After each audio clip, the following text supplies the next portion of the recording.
정신과 의사이자 베스트셀러 작가로 유명한 스캇 팩이 쓴 아직도 가야 할 길, 이 책을 보면 앞표지에 이렇게 쓰여 있습니다. 우리는 죽을 때까지 사는 법을 배워야 한다. 막다른 골목을 마주했을 때 혹은 절망의 벼랑 끝에 섰을지라도 바로 그 순간 우리에겐 아직도 가야 할 길이 있음을 기억하십시오. 그렇습니다. 아직도 가야 할 길이 우리에게 남아 있습니다. 아직도 가야 할 길이 저와 여러분들에게 남아 있음을 기억해야 합니다. 왜냐하면 영적 성장에 이르는 길은 머나먼 길이기 때문에 그렇습니다. 그래서 우리는 다 순례자입니다. 어떤 순례입니까? 절망을 넘어 소망으로 가는 순례입니다. 한번 따라해 보십시오. 절망을 넘어 소망으로. 이 순례의 여정이 철로 역정입니다. 쉽지 않은 길이죠. 역정입니다. 이 철로 역정은 성경 다음으로 많이 읽히고 있는 기독교 고전입니다. 이 책을 이렇게 시작합니다. 세상의 광야를 헤매다가 동굴이 있는 곳에 이르렀다. 거기서 하룻밤을 지내기로 하고 짐을 풀었다. 그러고는 깜빡 잠이 들었는데 꿈을 꾸었다. 지저분한 옷을 입은 남자가 자기 집을 외면한 채 서 있었다. 여기서 광야, 동굴, 짐, 잠, 꿈, 이 단어가 순례를 상징하는 단어입니다. 순례를 하다 보면 이 단어의 의미를 우리가 알게 됩니다. 그리고 이 모든 것들은 다 길 위에서 일어난 일들입니다. 순례 여정이죠. 오늘 본문의 야곱도 지금 길 위에 서 있습니다. 지금 도망가고 있습니다. 외롭게 광야길을 걷고 있습니다. 광야길을 걷고 있기 때문에 그도 철로 역정의 주인공처럼 아마 동굴에서 잠을 잤을 것입니다. 노숙을 한 것을 보면 그도 철로 역정의 주인공처럼 무거운 짐을 지고 있었을 것으로 볼 수 있습니다. 그래서 지친 나머지 노숙을 했고 잠을 자다가 꿈에서 하나님을 만납니다. 이 철로 역정도 꿈에서 펼쳐진 스토리를 담고 있는 것처럼 야곱도 꿈에서 하나님을 만납니다. 오늘 본문과 이 철로 역정의 이야기 속에서 우리는 절망을 넘어 소망으로 가는 이 순례자의 여정을 발견하게 됩니다. 오늘의 여정은 이렇습니다. 스크린을 한번 봐주시기 바랍니다. 오늘의 이야기는 격길 초원에서 의심의 성으로 들어가서 거기서 절망 거인을 만났다가 다시 기쁨의 산맥에서 목자들을 만나는 이야기입니다. 순례길을 걷고 있던 크리스찬과 소망이 격길 초원에서 가던 길을 가다가 의심을 하여서 딴 길로 갑니다. 그래서 의심의 성에 들어가게 되었습니다. 거기에서 몹시 지친 나머지 잠을 잤는데 눈을 떠보니까 절망 거인이 나타났습니다. 절망 거인. 이 거인은 낯선 남자들이 자기 영역에 들어와서 자고 있는 것을 보고는 웬 놈들이냐고 호통을 쳤습니다. 왜 남의 영역에 함부로 들어와서 잠을 자고 있냐고 야단을 쳤습니다. 너희는 내 영역에 함부로 들어와서 돌아다니고 잠을 자고 있었기 때문에 이제 나와 함께 가야 한다고 말했습니다. 그래서 이 거인은 순례자들을 성으로 끌고 가서 그 성으로 끌고 가서 지하 감옥에, 캄캄한 지하 감옥에 가두어 버렸습니다. 그들은 거기서 수요일부터 토요일까지 아무것도 먹지 못한 채 갇히게 되었습니다. 크리스찬은 자신이 경솔하게 서둘러서 이러한 낭패를 당했다고 생각한 나머지 자책감에 빠졌습니다. 그리고 가던 길을 의심하여 딴 길로 가다가, 편한 길로 가다가, 넓은 길로 가다가 이런 낭패와 어려움을 당했다고 생각한 나머지 깊은 후회를 했습니다. 오늘 본문에 나오는 야곱은 형의 장자권을 빼앗는 일로 지금 도망가고 있죠. 형과 원수가 되었습니다. 아버지와 형을 속여서까지 형의 장자권을 차지해 버렸습니다. 그렇게 속이면서 욕심을 부렸기 때문에 형과는 원수가 되었고 형의 보복이 무서워서 도망쳤습니다. 야반 도주했습니다. 길 떠나는 나그네가 되었습니다. 10절을 보시면 야곱이 브엘세바에서 떠나 하란으로 향하여 가더니, 떠나 가더니 순례의 단어입니다. 이 야곱은 어쩌다 순례자가 되었습니다. 어쩌다. 그가 순례 여정을 걸으면서 마음에 자책감이 찾아왔습니다. 생겼습니다. 그리고 자기 때문에 형도 아버지도 속임을 당했기 때문에 상처받았을 걸 생각하니까 마음속이 괴로웠습니다. 뒤늦게 후회했습니다. 야곱이 이런 절망을 만나고 나서 한 가지 의혹이 생겼습니다. 자기에 대한 불신. 그게 찾아왔습니다. 그 스트레스가 밤이 되면서 더욱 커졌기 때문에 그 밤중에 다른 것을 할 겨를이 없었습니다. 우리가 스트레스를 받다 보면 그냥 잠이나 자버리지, 잠자게 되잖아요. 너무 많은 스트레스를 받게 되면 불면증이 오게 되지만 어느 정도 스트레스를 받게 되면 잠밖에 잘 것이 없습니다. 야곱이 지금 자책감과 후회 때문에 그 길거리에서 잠밖에 잘 수 없었습니다. 그래서 오늘 11절을 보면 한 곳에 일어나는 해가 진지라 거기서 유숙하려고 그곳에 한 돌을 가져다가 베개로 삼고 거기 누워 자더니, 누구든지 절망을 만나면 의혹을 만납니다. 불신이 생깁니다. 이 절망과 의혹, 절망과 불신이 한 세트예요. 이 철로역정을 보면 이 절망 거인에게 아내가 있었는데 이름이 무엇인지 아십니까? 의혹입니다. distrust, 불신, 의혹. 이 절망 거인에게 이 의혹이라는 아내가 늘 붙어 있었습니다. 그래서 이 거인은 두 순례자들을 만난 오늘의 이야기를 이 아내에게 다 이야기하면서 어떻게 해야 할지를 물었습니다. 거인의 아내는 이렇게 말합니다. 그 사람들을 사정없이 때려줘야 한다고. 그러자 이 거인이 아내의 말을 듣고 몽둥이를 가지고 와서 사정없이 이 두 순례자들을 두들겨 패기 시작했습니다. 죽지 않을 정도로 얼마나 심하게 때렸는지 거의 죽을 지경까지 갔습니다. 그리고 나서 내버려 둔 채로 나가버렸습니다.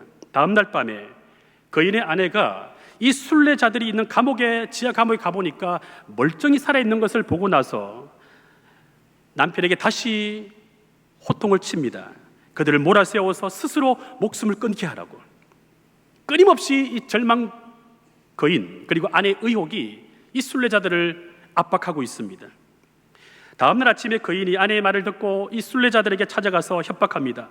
너희들은 무슨 수를 써도 이 감옥을 빠져나갈 수 없다고 절망을 심어줍니다. 도망갈 길이 있다면 칼로든 밧줄로든 독약으로든, 칼과 밧줄과 독약 이것밖에 없다는 거예요. 스스로 죽는 것밖에 없다고 윽박질렀습니다. 여러분, 이 장면은 크리스천도 절망을 만나면 죽고 싶은 마음이 생긴다는 뜻입니다. 우리가 예수를 믿지만 우리에게도 낙심과 절망이 크게 다가오면, 이게 극대화되면 우리도 이 주인공들처럼 자포자기하게 된다는 겁니다. 이런 상황 속에서 크리스찬이 소망에게 말합니다. 이렇게 비참하게 살 바에야 차라리 죽는 게 낫겠다.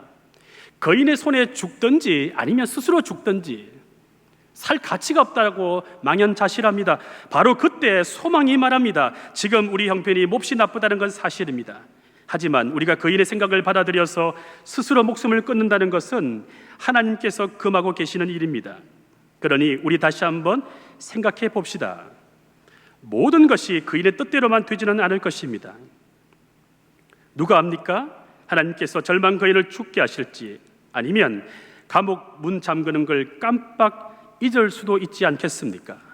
그것도 아니면 또 한 번 발작이 일어나서 사지를 못 쓰게 될 수도 있고요. 그런 일이 생기면 있는 힘을 다해서 탈출을 하면 됩니다. 그러니 조금만 더 견뎌봅시다. 지금까지 잘 참아왔으니 조금만 더 인내하면 언젠가는 여기서 벗어날 날이 올 것입니다. 소망의 이 말에 크리스찬이 위로를 얻습니다. 소망을 통해서 이 크리스찬은 지난날 하나님이 나와 어떻게 함께 하셨는지를 그때야 비로소 상기하게 되었습니다. 기억을 떠올린 거죠. 오늘 본문에 나오는 야곱도 절망 중에 하나님의 사자를 통해서 소망을 발견합니다. 12절입니다. 꿈에 본즉 사닥다리가 땅 위에 서 있는데 그 꼭대기가 하늘에 닿았고, 또 본즉 하나님의 사자들이 그 위에서 오르락내리락 하고.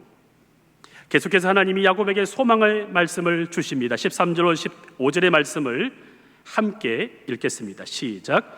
또 본즉 여호와께서 그 위에 서서 이르시되 나는 여호와니 너의 조부 아브라함의 하나님이요 이삭의 하나님이라.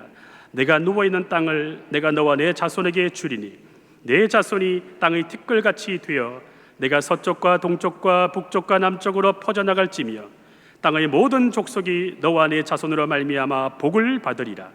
내가 너와 함께 있어 내가 어디로 가든지 너를 지키며 너를 이끌어 이 땅으로 돌아오게 할지라. 내가 내게 허락한 것을 다 이루기까지 너를 떠나지 아니하리라 하신지라. 절망을 만난 야곱에게 하나님께서 어떻게 다가오십니까? 과거에 주셨던 언약을 상기시켜서 소망을 주십니다. 미래에 대한 상상이 아니라 과거에 주셨던 언약, 과거에 받았던 언약을 상기하게 하십니다. 한번 따라해 보세요. 상기. 기억을 떠올리게 하시는 거예요.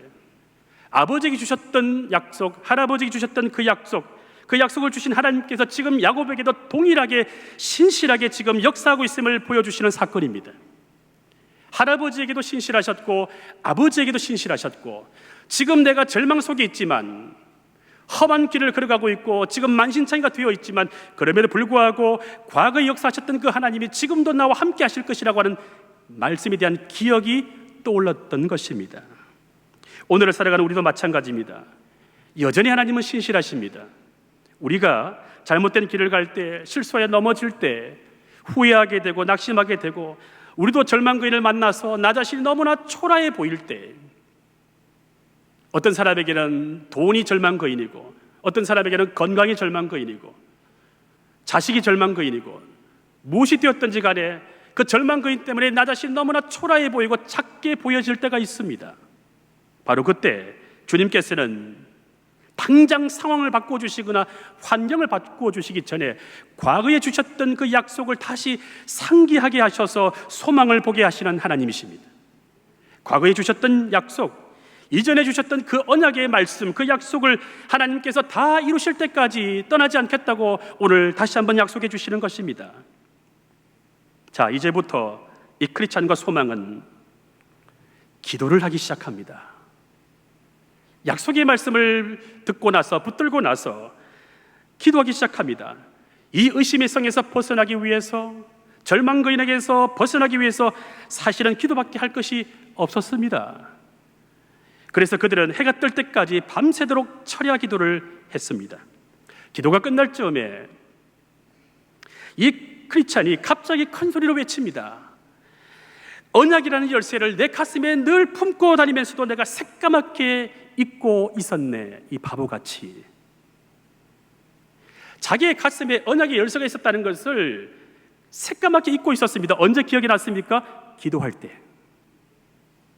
기도할 때 생각이 난 것입니다. 그래서 이 열쇠를 가지고 빠져나가는 거예요.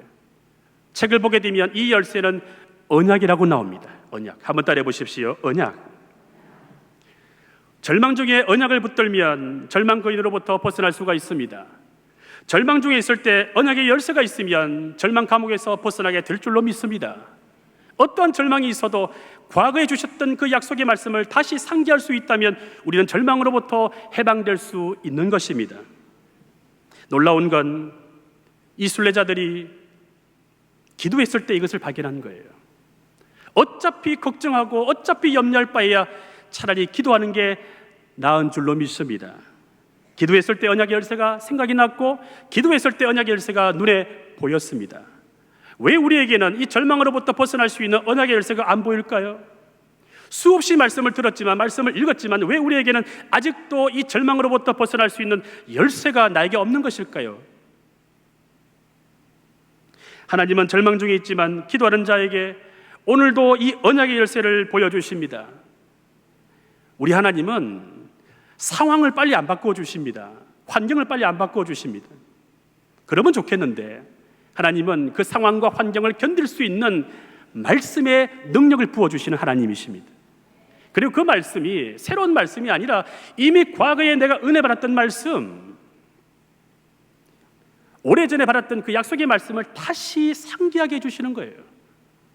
어떨 때는 아버지가 받았던 말씀이 될 수도 있고, 할아버지가 받았던 말씀이 될 수도 있고, 할머니가 기도하면서 받았던 약속이 될 수도 있고, 어머니의 기도의 은혜일 수도 있고, 하나님은 과거에 주셨던 그 약속을 다시 우리에게 상기하게 만들어서 현재의 절망을 이기게 하시는 하나님이십니다. 그러므로 언약에 대한 기억이 구원입니다. 한번 따라해 보세요. 기억이 구원입니다. 언약에 대한 기억, 과거에 주셨던 그 약속의 말씀을 상기하는 것이 구원입니다. 구원의 열쇠예요. 과거에 주신 이 언약의 기억이 있으면 아무리 힘든 현실도 뚫고 나가게 되는 줄로 믿습니다. 절망을 넘어 소망으로 가게 될 줄로 믿습니다. 크리스찬과 소망이 이 열쇠를 발견하고 나서 얼굴이 달라졌습니다. 오늘 본문의 주인공 야곱도 마찬가지입니다. 언약을 받고 나서 마음이 완전히 달라졌습니다. 16절에 보시면 야곱이 잠이 깨어 이르되 여호와께서 과연 여기 계시거늘 내가 알지 못하였도다. 야곱의 이 고백과 철로역정에 나오는 크리스찬의 고백이 같지 않습니까? 사실은 이미 있었습니다. 이미 있었지만 안 보였던 거예요. 기도하면서 그 영혼이 정화되고 나서 약속의 말씀이 다시 상기되었을 때 보이게 된 사건입니다. 그토록 싫었던 그곳, 떠나고 싶었던 그곳, 너무나 지겨웠던 그곳에서 야곱이 하나님을 만나니까, 그곳에 하나님이 계신다는 것을 알게 되니까 그 다음부터는 달라졌습니다. 내가 원하지 않는 그곳에도 하나님이 계셨다는 것을 알게 되니까 그곳이, 그 장소가 달라진 거예요. 우리는 어떤 공간에 들어가서, 어떤 장소에 들어가서, 어떤 직장에 들어가고 교회에 등록하고 결혼을 하고 어떤 집안을 만나고 어떤 영역, 공간 속에 들어가게 되면 마음에 안 들면 자꾸 옮기려고 한단 말이에요. 바꾸려고 해요, 힘이 있으면. 그런데 성경에 대한 그것이 아니라 우리의 본질이 바뀌는 것입니다.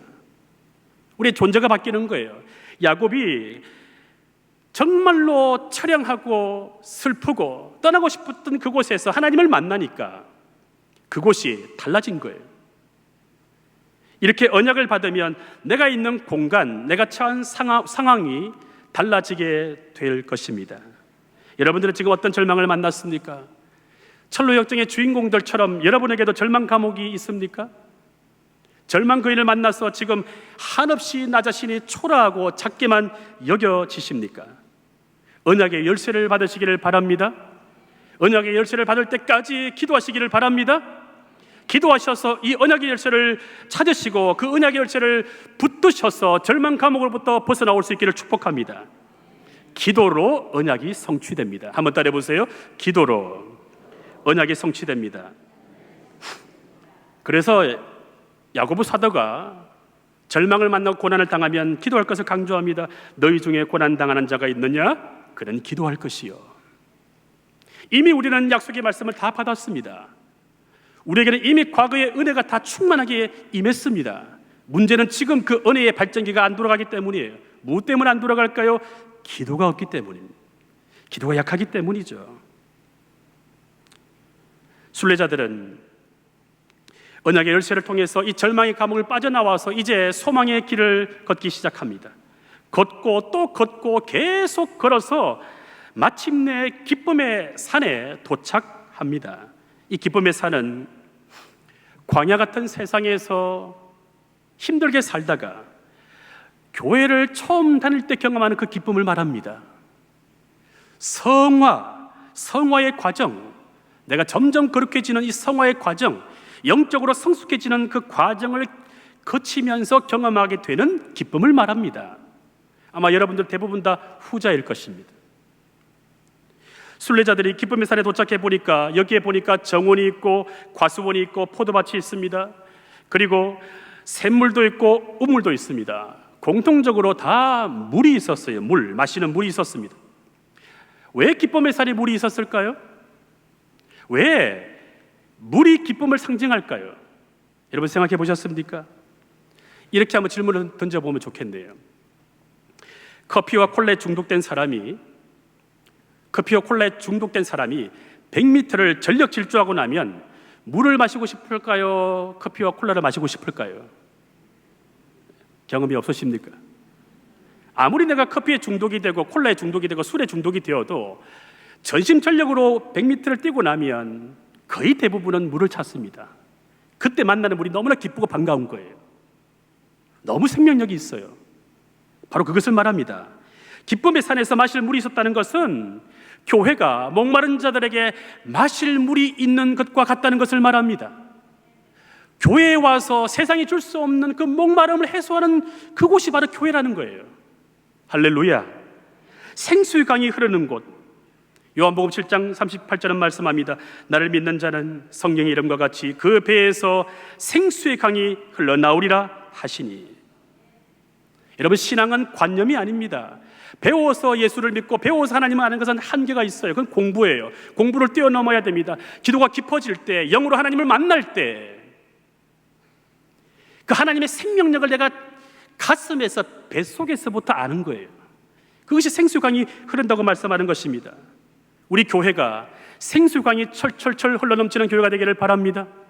우리의 모든 예배가 생수강이 흘러넘치기를 축복합니다. 여러분의 가정과 일터에 마르지 않는 샘물이 가득하기를 축복합니다.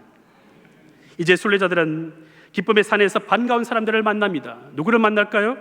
목자들을 만납니다. 그런데 이 목자들의 이름이 참 재미있습니다. 4가지 이름이 있어요. 지식, 경험, 경계, 성실입니다. 이 4가지 이름은 목자의 자질을 뜻합니다. 공통된 목적이 있는데 그게 바로 환대입니다. 한번 따라해 보세요. 환대. 기쁨의 산에서 목자들은 이 고생한 순례자들을 밥상에 초대해서 환대를 합니다. 환대라고 하는 것은 대접을 환영한다는 뜻입니다. 영어로 말하면 hospitality. 이게 라틴어 홉스에서 나왔습니다. 호스트, 주인과 게스트, 손님을 의미합니다. 다시 말하면 환대라고 하는 것은 주인과 손님의 경계가 없는 것을 말합니다. 내 공간에 다른 사람을 기쁘게 허용하는 행위를 말합니다. 좀 쉽게 말하면 우리 집 냉장고 문을 마음대로 열 수 있도록 허용하는 관계를 말합니다. 여러분 중에 이런 관계가 얼마나 되십니까? 자식 말고 손주 말고 남들 중에서 말입니다. 존 번연이 말하고 싶은 것은 이겁니다. 목자의 영성은 환대이다. 한번 따라해 보십시오. 목자의 영성은 환대이다. 기쁨의 산에서 목자들은 이 순례자들에게 환대했습니다. 왜냐하면 크리스찬과 소망이 길을 잘못 들어가서 의심의 성에 갇혀서 죽도록 고생을 했거든요. 절망거인을 만나서 두들겨 맞고 바울처럼 얼마나 고생을 했는지 모릅니다. 이것을 알고 있는데 어떻게 환대하지 않을 수가 있습니까? 그리고 목자는 참 목자 되시는 주님의 마음을 알기 때문에 주님께서도 이 환대를 즐거워한다는 것을 목자들이 알았기 때문에 이 기쁨의 산에서 순례자들에게 환대했습니다. 그래서 천사처럼 대접했습니다. 주님이 이런 환대를 기뻐하십니다. 히브리서 13장 2절인데요. 손님 대접하기를 잊지 말라. 이로써 부지 중에 천사들을 대접한 이들이 있었느니라. 다음 날 아침 목자들은 순례자들을 불러서 함께 산 위에 가보자고 했습니다. 이 목자들이 참 지혜롭습니다. 환대만 하지 않았습니다. 친정집처럼 고향집처럼 무조건 옹야옹야 편들어주고 챙겨주는 환대만 한 것이 아니라 지도하였습니다. 한번 따라해 보세요. 지도. 요즘 말로 하게 되면 코칭. 여러분, 코칭이라고 하는 것은 듣기 좋은 말만 하지 않습니다. 듣기 싫어도 필요하면 가르치는 게 코칭이에요. 제일 먼저 목자들은 순례자들에게 깜짝 놀랄 만한 것들을 보여주고 싶어서 실족이라고 하는 봉우리로 안내했습니다. 부활이 없다고 주장하면서 믿음을 저버린 사람들이 실족하여서 낭떠러지로 떨어지게 되면 저렇게 땅에 묻히지도 않고 내버려 두게 된다고, 잘 보라고, 주의하라고 안내해 준 코스였습니다. 이어서 목자들은 순례자들을 주의라고 하는 또 다른 봉우리로 안내했습니다. 많은 사람들이 넘어지고 자빠지는 소경처럼 보였습니다. 소경처럼 보였어요.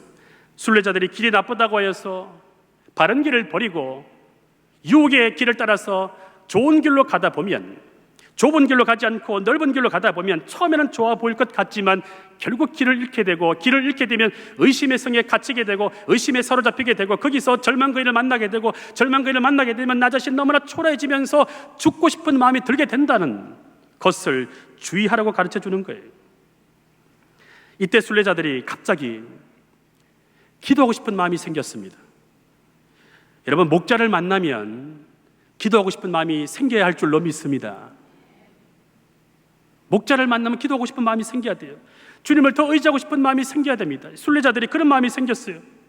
여러분, 우리가 예배를 드리고 나면, 예배 마치고 나서 집에 가고 싶은 마음이 들기보다는 단 1분이라도 남아서 기도하고 싶은 마음이 우리 가운데 회복될 수 있기를 축복합니다. 순례자들이 이쯤에서 가야 할 길을 계속하는 것이 좋겠다라고 이제 제안을 하게 됩니다. 생각하게 되었습니다. 그래서 일행들은 산 꼭대기까지 함께 걸어갔습니다. 걸어가던 중에 한 일행이 이렇게 말합니다. 혹시 이분들이 망원경을 다룰 줄 알면 새 예루살렘 성으로 들어가는 문을 한번 보여주면 어떨까요? 망원경을 이들에게 한번 보여주어서 저 예루살렘 성을 한번 어렴풋하게나마 보여주면 어떻겠습니까? 어떤 목자가 이렇게 제안을 합니다. 이 말을 전해 들은 순례자들이 기뻐서 뜁니다. 목자들은 크리스찬과 소망을 데리고 그래서 다음 코스 선명이라고 하는 봉우리로 데리고 올라가서 먼 곳까지 볼 수 있도록 망원경을 건네주었습니다. 이 망원경을 통해서 어렴풋하지만 저 성문과 그 영광을 엿볼 수가 있었습니다. 여기서 이 망원경이라고 하는 것은 세계관, 가치관을 뜻합니다. 시선을 말합니다. 우리 성도에게는 시선이 바뀌지 아니하면 멀리 볼 수 없는 것입니다. 시선이 바뀌면 멀리 내다볼 수 있는 것입니다. 이것을 교육한 거예요. 그리고 그들이 산 꼭대기까지 올라갔다. 이것은 무엇을 말할까요? 이것은 하나님을 개인적으로 만났다는 것을 뜻합니다. 높이 계신 하나님, 하늘에 계시는 하나님, 초월적인 하나님, 그 하나님을 개인적으로 만났다는 것을 의미합니다. 오늘 본문에 나오는 야곱도 그러합니다. 야곱이 17절을 보시게 되면 같이 한번 읽겠습니다. 시작. 이에 두려워하여 이르되 두렵도다 이곳이여 이것은 다름 아닌 하나님의 집이여 이는 하늘의 문이로다. 야곱이 초월적인 하나님을 만나고 나서, 하나님을 개인적으로 만나고 나서 가치관이 바뀝니다. 눈이 바뀌는 거예요. 눈이 바뀌니까 말이 바뀌는 겁니다. 한번 따라해 보십시오. 눈이 바뀌면 말이 바뀌고 귀가 바뀐다. 말 바꾸고 귀를 바꾸려고 하기 전에 먼저 눈을 바꾸셔야 돼요. 야곱도 이 철로역정의 주인공들도 하나님을 만나고 나서 산 꼭대기에서 초월적인 하나님을 개인적으로 만나고 나서 눈이 바뀐 것입니다. 여러분, 눈 바뀌면 가야 할 길이 분명하게 보입니다. 자, 가야 할 길이 분명하게 보인다면 지금의 모든 수고는 수고가 아닌 것입니다. 고생은 고생이 아닌 거예요. 가야 할 길이 분명하게 보인다면 고생 끝, 행복 시작인 줄로 믿습니다. 아무리 힘들어도 완주할 곳이 눈에 보인다면 지금의 모든 수고는 더 이상 수고가 아닌 것입니다. 이렇게 안내해 주는 목자들이 저와 여러분 될 수 있기를 주 이름으로 축복합니다. 야곱은 하나님을 개인적으로 만난 그곳에 입술로만 고백하지 않고 거기에 눈에 보이는 기념비를 세웁니다. 18절 19절입니다. 야곱이 아침에 일찍 일어나 베개로 삼았던 돌을 가져다가 기둥으로 세우고 그 위에 기름을 붓고 그곳 이름을 베델이라 하였더라. 이 성의 옛 이름은 루스더라. 야곱이 도망자의 신세에서 그 절망적인 상황에서 그 길거리에서 노숙을 하다가 잠자고 있다가 꿈에서 하나님을 만나고 난 뒤에 순례자로 바뀌고 난 뒤에 이제 야곱은 더 나은 본향을 사모하게 됩니다. 더 나은 본향. 그래서 다음 9절부터 하나님께 서원을 올리는 내용이 나옵니다. 점점점 하나님을 향하여 올라가고 있는 신앙의 상승을 보여주는 모습입니다. 아무리 험하고 힘든 길을 걸어가더라도 그 길에서 하나님을 만나면 그 길은 순례가 될 줄로 믿습니다. 아무리 힘든 길이어도, 먼 길이어도, 굽은 길이어도 상관없습니다. 돌아가는 길도 상관없고 광야길이어도 상관없습니다. 하나님을 만나기만 하면 다 순례길이 되는 줄로 믿습니다. 하나님을 만날 때 순례의 여정이 펼쳐지는 것입니다. 그리고 그 공간, 그 영역, 전에 의미 없던 곳, 떠나고 싶었던 곳, 정말로 무의미하고 지루했던 그곳이 베델이 되는 것입니다. 하나님의 집이 되는 거예요. 이런 베델의 하나님을 만나고 나면 야곱처럼 더 나은 본향을 사모하게 됩니다. 철로역정에 나오는 표현으로 말하게 되면 천성을 바라보게 되는 것입니다. 히브리서 11장 16절입니다. 그들이 이제는 더 나은 본향을 사모하니 곧 하늘에 있는 것이라. 이러므로 하나님이 그들의 하나님이라 일컬음 받으심을 부끄러워하지 아니하시고 그들을 위하여 한 성을 예비하셨느니라. 우리에게 더 나은 본향이 있다면, 더 나은 본향을 사모한다면, 그리고 지금 여기에서 가난 복지와 천성이 있다는 것을 믿는다면 오늘 우리의 모든 절망은 기쁨의 산으로 가기 위한 징검다리에 지나지 않음을 믿습니다.